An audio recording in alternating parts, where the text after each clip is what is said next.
So yes, this 40 was buried in dirt for 6 months. And today is the day that I'm going to find out if it'll fire. And that rust on there is going to try to keep it from chambering. But I'm going to make it happen, because today is the day that I find out. Will it fire?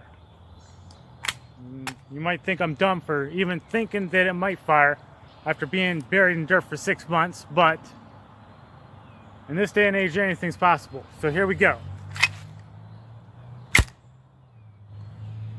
Ah, chambered. Okay. Now let's see what happens when I pull the trigger. See that? Not so dumb after all. Yeah, it fired. You probably didn't think that it would. And to be completely honest with you, I wasn't so sure myself that it was going to fire. But it did, and that's the beauty of it.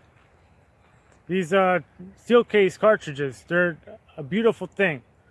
And they're like a gift from God or something. This thing fired. It was all rusty. It was in the ground for 6 months and it fired. Just going by that, I have no other option but to believe that steel case ammunition is more reliable than brass case. Because when I put that thing in the ground, I had also thrown in some 223s and they had brass casings. And when I dug them up 6 months later, guess what? They didn't fire. Unbelievable, right? Is steel case more reliable than brass case? If you say no, then, well, I don't know what to tell you, because you just saw for yourself. You got some issues you need to work on.